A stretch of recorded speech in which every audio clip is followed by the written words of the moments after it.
2025 में जन स्वराज 243 सीट लड़ रहा है। उसमें कम से कम 40 महिला उम्मीदवार जन स्वराज की ओर से खड़ी की जाएंगी। स्वराज का जो पूरा अभियान है कि सबसे पहले 40 महिलाओं को विधानसभा में जिताकर पहुंचाया जाए, तो सरकारी गारंटी पर महिलाओं को पैसा मिले ताकि वो अपने घर घर रोजी रोजगार कर सके। ये दूसरी घोषणा की है कि 2025 में जब जनता की सरकार बनेगी, जन स्वराज की सरकार बनेगी, तो साल भर के अंदर बिहार से किसी भी बच्चे को, किसी के बेटे, किसी के पति, किसी के बाबूजी, भाई भतीजा को मजबूरी में 10-12 हजार रुपए के रोजी रोजगार के लिए बिहार छोड़कर जाना नहीं पड़ेगा।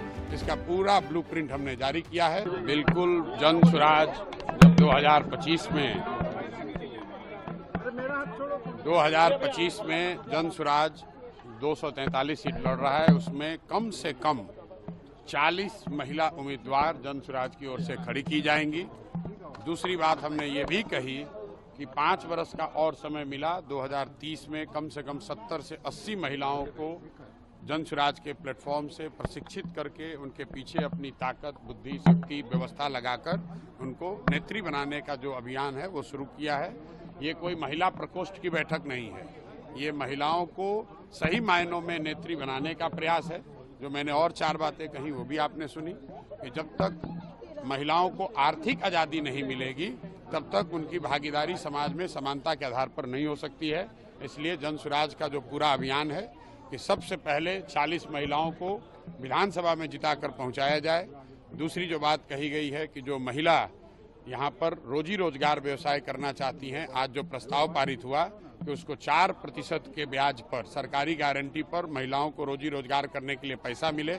क्योंकि अभी जो यहाँ पर जीविका चल रहा है उसमें महिलाओं को 2%, 2.25% प्रति माह ब्याज लग रहा है, जबकि यहाँ पर जो माली हालत है, महिलाओं की इतनी स्थिति खराब है, उनके पास गिरवी रखने के लिए कुछ नहीं है।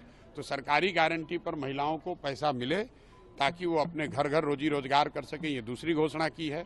तीसरी घोषणा जो सबसे महत्वपूर्ण है, जो गांव-गांव से करते आए हैं कि 2025 में जब जनता की सरकार बनेगी, जन स्वराज की सरकार बनेगी, तो साल भर के अंदर बिहार से किसी भी बच्चे को, किसी के बेटे, किसी के पति, किसी के बाबूजी, भाई भतीजा को मजबूरी में 10-12 हजार रुपए के रोजी रोजगार के लिए बिहार छोड़कर जाना नहीं पड़ेगा। इसका पूरा ब्लूप्रिंट हमने जारी किया है। उस पर भी आज मैंने महिलाओं की सहमति ली। आपने खुद देखा होगा, महिलाओं ने हाथ उठाकर उसका समर्थन किया है। और अंतिम और बात जो हमने आज यहाँ कही है कि अगली बार जब आप वोट दीजिए तो वो नेताओं को देखकर नहीं, नेताओं के बच्चों के लिए नहीं, अपने बच्चों के लिए वोट दीजिए। और उस पर सारी महिलाओं ने खड़े होकर उसका समर्थन किया। लालू, नीतीश और मोदी को वोट देने के लिए आपने अपील किया है। लालू, नीतीश और मोदी को नहीं वोट देने नहीं, मैंने आप मेरा वक्तव्य सुन लीजिए। मैं पिछले 2 साल से जो कह रहा हूँ, मैं लोगों से पूछता हूँ कि अब सब सुनने के बाद बताओ कि लालू जी का राज चाहिए, नीतीश जी का राज चाहिए, मोदी जी का चाहिए, या कि जनता का राज चाहिए। लोग कहते हैं जनता का राज चाहिए। फिर मैं दोबारा पूछता हूँ, भाई जिसको लालू जी का चाहिए लालू बता दीजिए, जिसको मोदी चाहिए मोदी बता दीजिए। फिर सब लोग कहता है ना भैया हम लोग को जनता का राज चाहिए। तो जनता का राज चाहिए तो उसका रास्ता बताते हैं कि जिन नेताओं ने आपको और आपके बच्चों को ठगा है, आपके पेट पर लात मारा है, उन नेताओं को, चाहे वो आपके जाति का है, आपके धर्म का है, उसको वोट नहीं देना है। वोट किसको देना है? मैंने ये नहीं कहा कि वोट प्रशांत किशोर को देना है कि जन स्वराज को देना है।